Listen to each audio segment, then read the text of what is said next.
Halo semua, saya Musa Muhyiddin, mahasiswa UIN Raden Mas Said Surakarta, program studi sejarah peradaban Islam. Di video kali ini saya akan menjelaskan sedikit tentang peristiwa penaklukan Konstantinopel oleh Turki Utsmani pada tahun 1453 Masehi. Kota Konstantinopel merupakan kota terpenting pada abad pertengahan. Kota ini didirikan oleh Kaisar Konstantinus pertama dan menjadi ibu kota Romawi Timur. Ketika Romawi tersebut terpecah menjadi dua, yakni Romawi Barat dan Romawi Timur. Konstantinopel atau dikenal juga dengan nama Bizantium menjadi wilayah terakhir bagi bangsa Romawi ketika Romawi Barat mengalami keruntuhan pada tahun 476 Masehi. Sebagai kota terpenting, Konstantinopel memiliki pertahanan terbaik pada masanya. Pertahanan yang paling diandalkan oleh kota ini adalah tembok Theodosius. Tembok ini dibangun oleh Kaisar Theodosius pada abad kelima, yang memiliki 3 lapisan tembok yang tebal dan menjulang tinggi.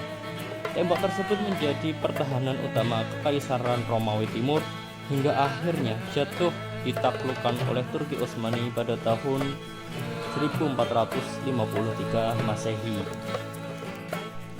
Kota Konstantinopel harus menyerah pada kekuatan Turki Utsmani.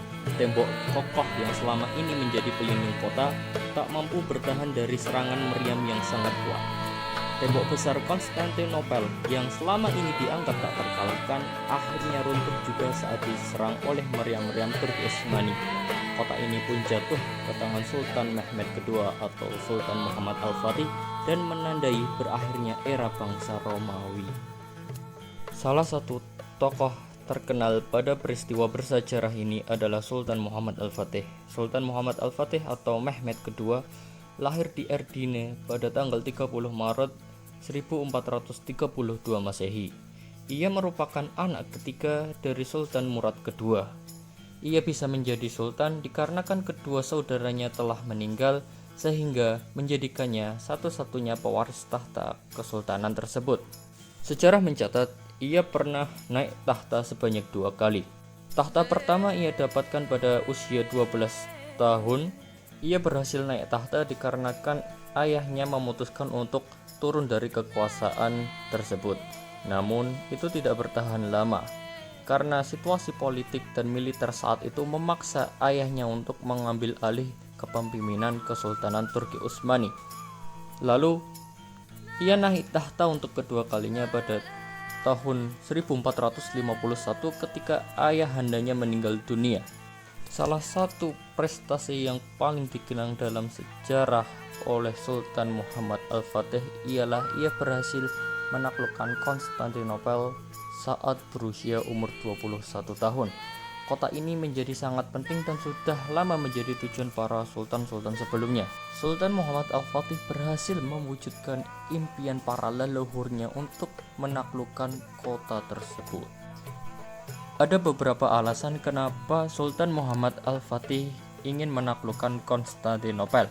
Alasan pertama ialah wilayah yang sangat strategis. Konstantinopel adalah kota yang sangat strategis secara geografis, terletak di pertemuan benua Eropa dan Asia, serta di jalur penting antara Laut Hitam dan Laut Mediterania. Menguasai kota ini akan memberikan kesultanan kontrol penuh atas perdagangan dan militer di kawasan tersebut. Alasan kedua ialah mengakhiri kekuatan Romawi Timur. Dengan mengakhiri kekaisaran Romawi Timur yang bertahan selama lebih dari 1000 tahun, ia akan dikenang sebagai salah satu tokoh paling penting dalam sejarah dunia. Alasan ketiga ialah mewujudkan bisyarah Nabi atau hadis Nabi. Menaklukkan kota ini merupakan impian banyak pemimpin muslim sejak masa Khulafaur Rasyidin. Sultan Muhammad Al-Fatih melihat bahwa dirinya lah yang pantas untuk mewujudkan hadis tersebut. Nabi Muhammad menyebutkan bahwa kota ini akan ditaklukkan oleh pemimpin terbaik dan pasukannya adalah pasukan terbaik. Alasan terakhir ialah mewujudkan cita-citanya. Sang Sultan memiliki ambisi untuk memperluas wilayah Kesultanan Turki Utsmani. Dengan mengukuhkan kekuasaannya sebagai penguasa yang agung, menaklukkan Konstantinopel yang telah lama menjadi pusat kekuasaan dan budaya, akan memperkuat statusnya sebagai salah satu pemimpin terbesar dalam sejarah Islam dan dunia. Tentunya untuk menaklukkan kota terkuat pada masa saat itu, Sultan Muhammad Al-Fatih telah melakukan berbagai macam persiapan. Salah satunya, 1. Menghimpun pasukan. Sultan Muhammad Al-Fatih menghimpun pasukan yang berjumlah lebih dari 100.000 pasukan serta menghimpun 100 kapal lebih untuk melakukan pertempuran di laut, hingga ia tak lupa untuk membawa meriam dalam pengumpulan tersebut.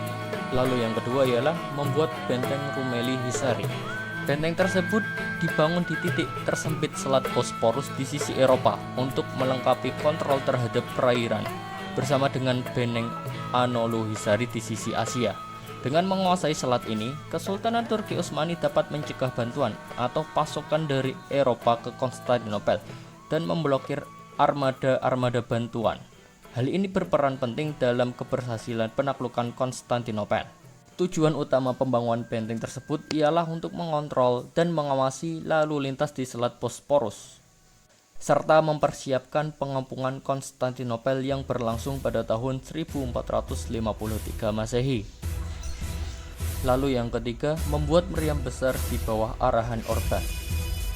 Orban adalah seorang ahli meriam asal Hungaria yang memainkan peran penting dalam pengepungan Konstantinopel oleh Turki Utsmani pada tahun 1453 Masehi. Orban dikenal karena kemampuannya dalam membuat meriam yang pada saat itu merupakan teknologi mutakhir. Sebelum bekerja untuk Sultan Muhammad Al-Fatih, Orban awalnya menawarkan jasanya kepada Kaisar Konstantinopel. Namun, karena Konstantinopel kekurangan dana, mereka tidak mampu membayar Orban. Akhirnya Orban menawarkan keahliannya pada Sultan Muhammad Al-Fatih II. Di bawah bimbingan Orban, meriam besar yang disebut dengan basiliska atau meriam Orban dibuat. Meriam ini berukuran sangat besar dan mampu menembakkan peluru batu raksasa yang digunakan untuk menghancurkan dinding-dinding pertahanan Konstantinopel. Lalu terakhir, melakukan perjanjian dengan kerajaan sekitar. Sebelum menyerang Konstantinopel, Sultan Muhammad Al-Fatih menggunakan strategi yang cermat untuk mengamankan posisinya dengan kerajaan-kerajaan di sekitar Konstantinopel. Strategi ini melibatkan kombinasi serangan militer dan perjanjian diplomatik untuk memastikan bahwa tidak ada kekuatan eksternal yang mengancam atau membantu Konstantinopel selama pengepungan. Memasuki jalannya penaklukan. Sang Sultan telah menyiapkan persiapannya pada penaklukan ini. Turki Utsmani membawa kurang lebih 100.000 pasukan, 126 kapal, dan 69 meriam, termasuk meriam basiliska. Di pihak Konstantinopel yang dipimpin oleh Kaisar Konstantinus Paleologos ke-11 memerintahkan untuk memasang rantai laut dari Konstantinopel ke Galata untuk menghalau kekuatan laut Turki Utsmani. Konstantinopel memiliki 8.000 pasukan yang akan berjaga di sepanjang tembok, memiliki 16 meriam dan 26 kapal yang berjaga di Golden Horn, serta mendapatkan bantuan dari Giovanni Gustiani dan pasukannya yang berjumlah 1.000 orang yang berasal dari Genoa. Pada awalnya Muhammad Al-Fatih mengirim surat untuk Kaisar agar menyerah, namun ditolak. Serangan pertama dilakukan pada tanggal 6 April 1453 Masehi dengan menembakkan meriam-meriam ke tembok pertahanan kota. Serangan besar meriam dimulai pada tanggal 12 April 1453 selama 6 hari. Tembok Konstantinopel tetap kokoh berdiri setelah dibombardir oleh pasukan Turki Utsmani. 18 April 1453 Masehi, Sultan memerintahkan serangan dengan pasukan darat menuju tembok Theodosius, namun berhasil digagalkan oleh pasukan pertahanan yang dipimpin oleh Giovanni. Kota Konstantinopel tetap bertahan walaupun dibombardir meriam selama kurang lebih 40 hari. Pertempuran laut mengalami kebuntuan ketika pasukan bantuan yang dikirim oleh Eropa Latin yang berjumlah 4 kapal tidak mampu ditahan oleh Angkatan Laut Turki Utsmani. Pertempuran yang lama menghabiskan moral tentara Turki Utsmani sehingga Sultan harus menemukan cara untuk menaklukkan kota tersebut secara cepat. Untuk mengatasi kebuntuan perang, Sultan menemukan cara agar kota tersebut dapat ditaklukkan. Ia memerintahkan pasukannya untuk membuka jalan dari Selat Bosporus ke atas bukit sebelah kota Galata dengan menaruh batang-batang kayu yang diolesi minyak. Melalui jalur tersebut, sebanyak 72 kapal dapat dipindahkan dalam semalam dan masuk ke dalam Golden Horn yang sebelumnya dirantai oleh pasukan laut Konstantinopel. Melihat kapal-kapal Turki Utsmani telah masuk, pasukan Konstantinopel akhirnya terbagi menjadi dua untuk mempertahankan tembok utama dan tembok yang berada di perairan Golden Horn karena tembok tersebut lemah. Pihak Konstantinopel semakin sulit ketika Golden Horn dapat dikuasai Turki Utsmani serta harus menghadapi gempuran meriam-meriam Turki Utsmani. Pada tanggal 27 Mei 1453 Masehi, serangan meriam difokuskan pada titik terlemah benteng yang menghasilkan lubang besar, sehingga pasukan Konstantinopel sulit untuk memperbaikinya. Serangan terakhir dilakukan pada 29 Mei 1453 Masehi dari segala arah. Meriam-meriam mulai ditembakkan dan pasukan Turki Utsmani mulai menyerang benteng Konstantinopel. Dalam serangan besar ini, pemimpin pasukan bertahan Giovanni terluka yang memaksa mundur dari pertempuran diikuti oleh pasukannya. Pasukan bertahan Konstantinopel yang melihat Giovanni mundur bersama pasukannya menjadi kehilangan kekuatan untuk menahan gempuran pasukan Turki Utsmani.